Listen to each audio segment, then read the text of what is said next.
The arrow misses your head by less than the width of a finger. You hear it whistle past your ear, feel the displacement of air against your skin, and in that frozen instant you understand with perfect clarity that you are going to die here. Not someday, not in some distant future. Here, on these walls, in the next few hours. The enemy is coming, thousands of them. And there is nowhere left to run. You stand on the frost-slicked ramparts as the first fingers of dawn crawl across a land that has forgotten peace. The stone beneath your boots is older than your grandfather's grandfather, worn smooth by centuries of watchful feet. Your breath comes in short, visible clouds that hang in the freezing air, before dissipating into nothingness. Behind you, the castle rises like a sleeping giant, its towers dark against the purple sky. Before you, stretching across the valley floor like a poisonous garden, the enemy camp sprawls in every direction. Thousands of fires. Thousands of men who want nothing more than to break through these walls and spill your blood across the courtyard stones. This is your third week of siege. 3 weeks since the horns first sounded, since the gates slammed shut with a finality that still echoes in your bones. 3 weeks since you last saw the world beyond these walls as anything other than hostile territory. You are a castle guard, and this fortress is now your entire universe. The cold gnaws at your fingers despite the worn leather gloves you wear. Your hauberk, that shirt of interlinked iron rings, sits heavy across your shoulders like a burden you can never set down. It has become a second skin, this armor, though it offers little warmth against the biting wind that sweeps across the battlements. The padded gambeson beneath provides some insulation, but after hours of standing watch, the cold always finds its way through. Your legs ache, your back aches, everything aches in ways you never imagined before this siege began. Below, in the enemy camp, you can see movement beginning as their soldiers wake to face another day of this grinding, ace-patient warfare. Smoke rises from cooking fires. Figures emerge from tents like ants from disturbed earth. You know they are eating better than you are. Their supply lines remain intact, snaking back across the countryside to villages and towns that still function, still trade, still live. Your supplies dwindle with each passing day. The breakfast you choked down an hour ago was a mockery of a meal. A piece of bread so hard you had to soak it in weak ale just to soften it enough to chew. A sliver of dried meat that tasted of salt and desperation. The castle's stores are rationed now, measured out with miserly precision by the castellan steward, who walks the halls with hollow eyes and a ledger that grows more damning with each sunset. The wine has been watered down so much it barely deserves the name. The grain grows mouldy in the dampness of the storage cellars. Yesterday, you heard whispers that the horses are being slaughtered, one by one to feed the garrison. Better to eat them now than wait until they starve and the meat spoils. Your hand rests on the pommel of your sword, a habit born of necessity. The blade is nothing special, no storied weapon passed down through generations of noble warriors. It is a tool, plain and functional, given to you when you took this position 5 years ago.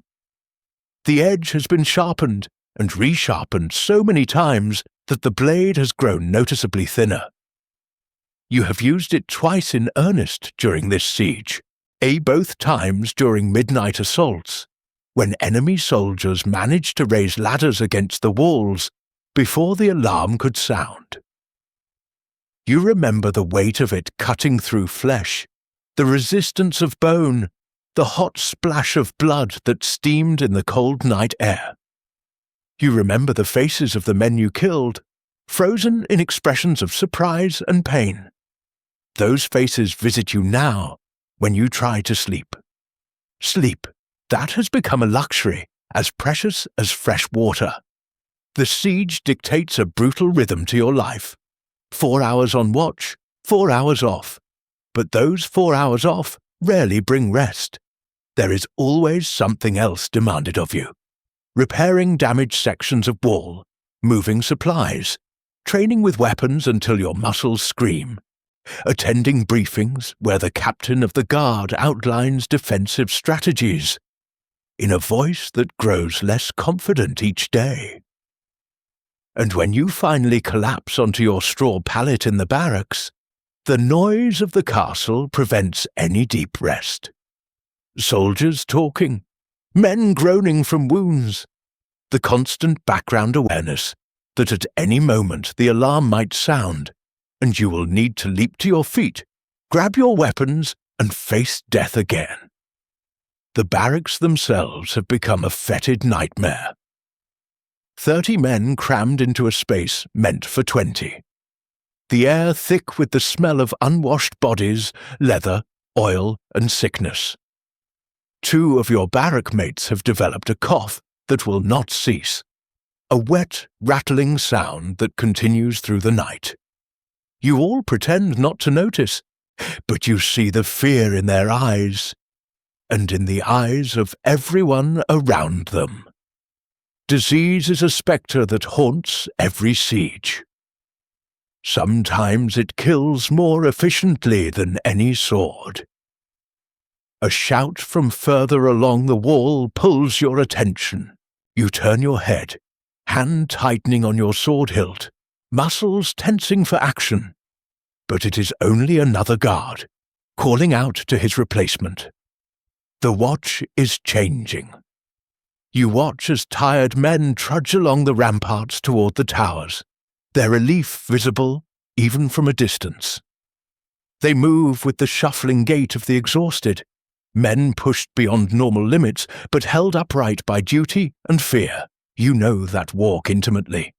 You have walked it yourself countless times these past weeks. The sun climbs higher now, burning away the morning mist. You can see the enemy camp with terrible clarity. Their siege engines squat at regular intervals like mechanical beasts waiting to be unleashed. Trebuchets, massive constructions of wood and rope and iron, capable of hurling stones the size of a man's torso against the castle walls. But they have used them sparingly so far, perhaps conserving ammunition, perhaps waiting for the right psychological moment. But 3 days ago, they launched a bombardment that lasted from noon until darkness fell. You stood at your post, flinching with each impact, feeling the vibrations travel through the stone beneath your feet as boulders crashed against the outer walls. 2 sections of the curtain wall sustained damage. The masons have been working frantically to repair them, but their faces tell the story that no one wants to speak aloud. The walls are strong, yes, ancient and thick and built to withstand assault, but nothing is truly impregnable. Everything has a breaking point. At midday, you are finally relieved. Another guard takes your position, a younger man whose beard has barely begun to fill in. He nods to you with a respect that makes you uncomfortable. You are not a hero. You are simply someone who has not yet died. You make your way down the spiral stairs within the tower, your legs unsteady after hours of standing. The stone walls press close in this confined space, and you can smell the dampness, the age, the history of violence soaked into every surface. The courtyard is a chaos of activity, despite the exhaustion that hangs over everyone like a shroud. Soldiers drill with pike and spear, their movements mechanical, driven by rote rather than enthusiasm. A blacksmith's hammer rings against an anvil, repairing damaged weapons and armor. Women from the castle kitchens carry buckets of water, their dresses stained and their faces gaunt. Children, the offspring of servants and soldiers, play some game in a corner.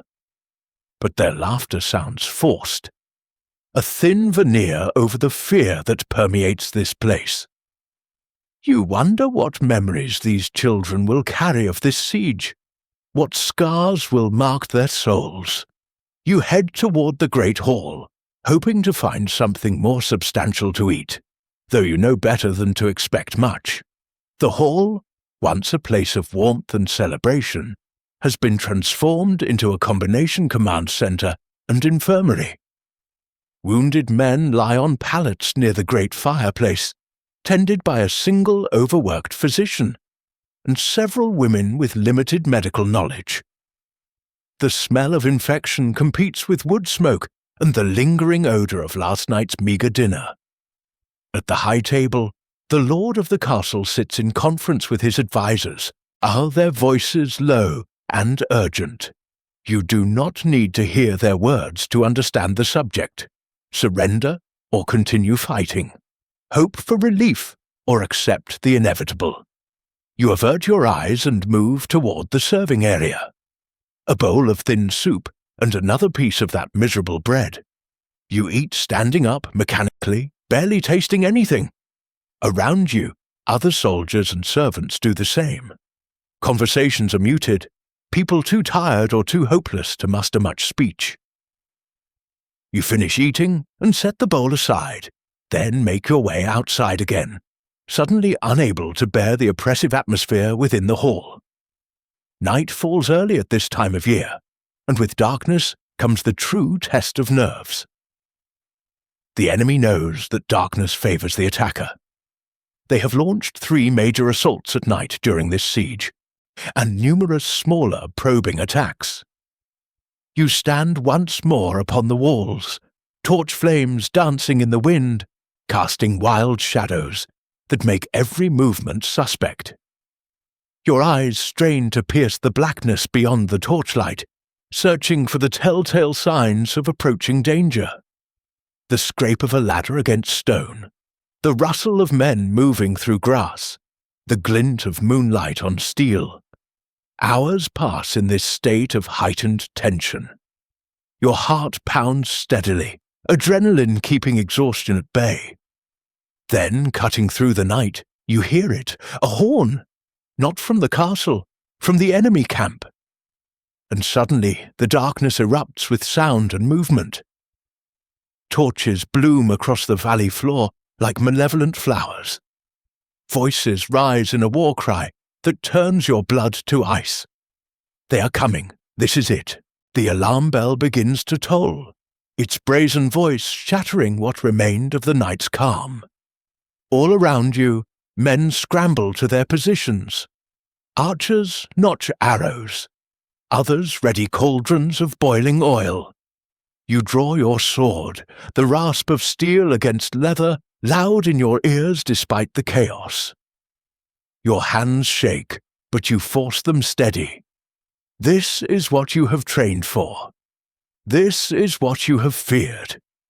The enemy surges forward, a tide of humanity bent on destruction, and you stand ready to meet them on these ancient walls, knowing that dawn may never come for you.